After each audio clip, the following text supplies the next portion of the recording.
La migración venezolana es la más grande del mundo en estos momentos. Se calcula que 8 millones de personas han salido de su país por las deplorables condiciones del régimen de Nicolás Maduro. Estas personas pues se encuentran en diferentes países de América, incluso en diferentes países del mundo, pero principalmente pues en la vecina Colombia, en Perú, en Chile, y últimamente ha ido aumentando el número de venezolanos que están ingresando en México. Este problema pues se está agravando por el anuncio por parte del gobierno de Estados Unidos de una nueva política migratoria que tiene, digamos, el reconocimiento de México, en el que Estados Unidos va a expulsar de inmediato a los venezolanos que crucen por tierra a territorio estadounidense y solo va a admitir a aquellos, un número limitado de los que lleguen por aire. Esto va a provocar sin duda un problema en México porque por un lado pues siguen entrando venezolanos por la frontera sur y al mismo tiempo pues están ya siendo expulsados a las ciudades del norte del país por parte de Estados Unidos. Vamos a hablar de esta situación que he tratado de resumir rápidamente con Tonatiuh Guillén, quien es excomisionado nacional de migración y con quien hemos platicado muchas veces aquí en el programa. ¿Cómo estás, Tonatiuh? ¿Qué tal, Pascal? Buen día, muchas gracias por invitarme. ¿Es así el panorama, más o menos como lo expuse? Sí, es correcto, hiciste una descripción precisa del escenario. Venezuela está literalmente en una crisis humanitaria grave, especialmente la gente que está saliendo, y un cuarto del país ya está afuera. Entonces eso nos da el tamaño de la crisis que tienen, pues por lo menos desde hace 8 o 9 años, Sí. pero que se ha agudizado últimamente. Entonces el resultado pues es este éxodo, casi todo o en su mayoría en Sudamérica, como mencionaste, y una ruta que empezó a extender de manera muy acelerada en este año, pues hacia México y hacia Estados Unidos. Entonces en esta dinámica, pues los números nos dicen que llegan algo más de 1,000 personas por día a la frontera de Estados Unidos. La coyuntura electoral de ese país ahorita pues está pues muy cargada hacia las restricciones en términos de política migratoria, Uh -huh. a continuar buena parte de lo que dejó Trump. Hay una coyuntura que no favorece la apertura ni un trato humanitario más amplio, y el acuerdo pues lamentablemente forma parte también México de este. Entonces es un acuerdo de los dos países y México pues acepta que se le regrese a la población venezolana, que vamos a tener pues por lo menos eh, cientos por día, posiblemente alcance la tasa de los 1,000 diarios Uh -huh. de retorno a las ciudades fronterizas, y quedan todas estas personas en un limbo pues muy, muy grave, porque además México les pide que salgan del país. Entonces, sí estamos en una coyuntura de trato muy rudo para migrantes y refugiados Uh de -huh. Venezuela en particular, que no son los únicos en curso, Claro. pero sí está ahorita focalizada la medida contra el flujo venezolano. ¿México a cambio de qué está aceptando que le regresen a los venezolanos? Claro, los estadounidenses podrán decir, pues llegaron por México, todos los regresamos a México, pero finalmente México está aceptando ser parte de la deportación de venezolanos. ¿Es a cambio de algo, en tu opinión, o de nada? Pues formalmente no hay nada a cambio, Uh -huh. porque sería pues no solo grosero, sino terrible que el país negociara la vida y el escenario de crisis que tienen estas personas por algún beneficio. Uh -huh. O sea, formalmente no tenemos nada en ese sentido. Eh, Aunque, y es donde viene el complemento también, porque el mismo día se anunciaron que Estados Unidos ampliaba al doble el número de visas de trabajo, que de las 66,000 que había, van a pasar a otras 65,000, y de estas nuevas, 20,000 van a ser para Centroamérica y Haití, y el resto, como ha ocurrido antes, es para mexicanos. Entonces, hay los dos anuncios, formalmente no se negocia nada a cambio, porque, repito, sería extraordinariamente grave negociar de esa manera la vida de las personas.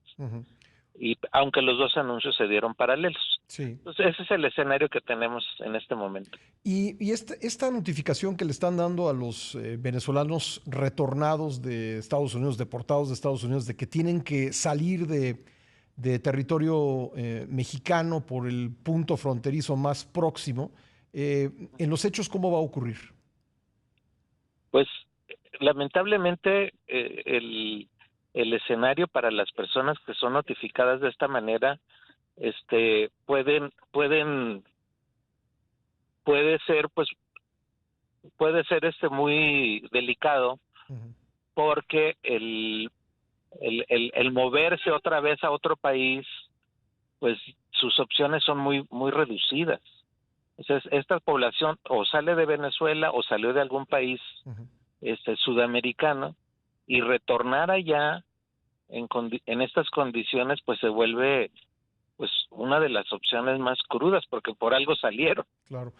Entonces Entiendo que están no atorados, están difíciles. Sí, las entrevistas que les han realizado, que me ha tocado leer, pues es que están prácticamente sin dinero. Se están llenando los refugios con migrantes venezolanos y como tú dices, pues no tienen a qué regresar. ¿Tienen algún derecho en México? ¿Pueden No, pedir refugio? ¿Pueden no, acudir? absolutamente. En términos de la legislación mexicana, Sí. tienen derecho a la solicitud de refugio, aunque ahí les ha ido pues relativamente mal, porque en los últimos 10 años la cantidad de venezolanos que se les ha otorgado efectivamente refugio es como 21,000 o 22,000, cuanto mucho. Y no creo que esa cifra aumente rápidamente en los próximos meses. Entonces tenemos pues un atorón también por el lado de Comar, que hace su esfuerzo, pero no tiene capacidad operativa para números mayores. Entonces sí, ahí pues requeriríamos un gesto humanitario. Colombia, por ejemplo, tiene a 2.5 millones de venezolanos.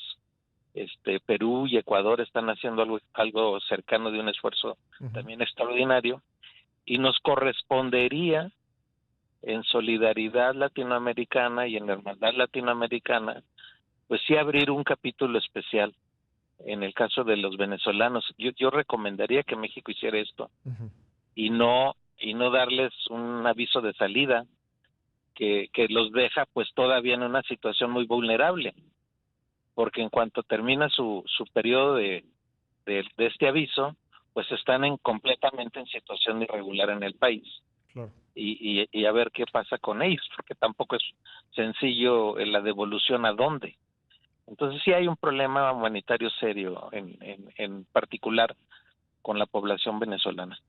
¿Cuántos son, digamos, los que están siendo deportados de Estados Unidos, más los que van entrando, más los que ya, pues de alguna manera se quedaron aquí? ¿De cuántos venezolanos estaríamos hablando, nada más para comparar las cifras con Colombia y Perú y Chile y otros países? Pues si contamos lo de los últimos meses en que llegaron a Estados Unidos, para hacer una estimación de los últimos 5 meses, por ejemplo, pudieran ser algo más de 100,000 personas. Muchas de ellas ya están en Estados Unidos, evidentemente, pero si ese número lo tomamos como referencia y luego tomamos lo que reporta Panamá de los que están cruzando desde Colombia a través de Panamá, que daba otras cifras cercanas a 100,000, pues en tránsito tenemos por lo menos 200,000 venezolanos en la región de Panamá a México. Entonces, en comparación, por ejemplo, con lo que tiene Colombia, pues no es mucho. No es ni el 10%. Sí. Y luego México también tiene números de refugiados bajísimos. O sea, no llegamos a 100,000. Entonces tampoco hemos sido una gestión muy amplia de refugio. Realmente nos hemos movido en números muy, muy bajos en refugio e incluso en nacionalización de extranjeros. Oye, y por último, así como Estados Unidos los está regresando a México, me imagino que México en algún momento, cuando ya se empiecen a cumplir estas notificaciones de salida, pues los estará regresando a Guatemala, ¿no? Pues es lo que no tenemos claro, Ujú. porque ahí es donde la dificultad se hace extrema, porque por un lado las personas seguramente no van a tener facilidades materiales para moverse, y segundo lado, moverse a dónde Sí. y en qué condiciones. Entonces sí estamos en un aprieto enorme, y este acuerdo lo único que está haciendo es complicando el escenario, Ujú. construyendo un tapón. Se abrió una ventanita para 24,000 personas, pero al final el resultado es que se cierra la puerta. Sí, ahora, esto de la migración venezolana ha venido a opacar el problema que ya existía de la migración centroamericana o han Sí. disminuido el número de migrantes centroamericanos. No se han mantenido números estables. Ujú. O sea, sí, efectivamente los venezolanos dieron un brinco enorme Sí. con respecto a un mes, por ejemplo, el de agosto. Llegaron a cerca de 30,000 a la frontera de Estados Unidos, pero hay que agregar, solo para que lo valoremos, que mexicanos llegamos 60,000. Ujú. Entonces, el asunto en números es más, cuantitativamente es más importante el flujo mexicano a Estados Sí. Unidos que el venezolano, que sí creció notablemente y se convirtió en la segunda nacionalidad más grande, Ujú. pero pues es la mitad de los mexicanos. Claro. Y el caso de los cubanos, porque me imagino que para Estados Unidos es mucho más complicado políticamente deportar Sí, cubanos que deportar venezolanos. sí, absolutamente. Para Ujú. los dos es complicado, incluso Ujú. para nicaragüenses, que también es otro flujo que está creciendo. Ujú. Sí es complicado por las relaciones políticas que hay entre estos países, Ujú. y sí es un desafío mayor. Pues de hecho, una gran pregunta que tendrán que resolver pues las autoridades mexicanas por lo pronto es qué va a pasar cuando terminen la vigencia de estos documentos de salida. Ujú. Exacto. Entonces son preguntas que no están resueltas, pero que involucran a miles de personas. Entonces simple no está, y creo que se está complicando más. Bueno, pues así el panorama, Tonatiuh, y te quiero agradecer que siempre tengas buena disposición para explicarnos pues las implicaciones de todas estas noticias. Te agradezco mucho la invitación, Pascal. Buen Gracias. día. Gracias, Tonatiuh Guillén, excomisionado nacional de Migración.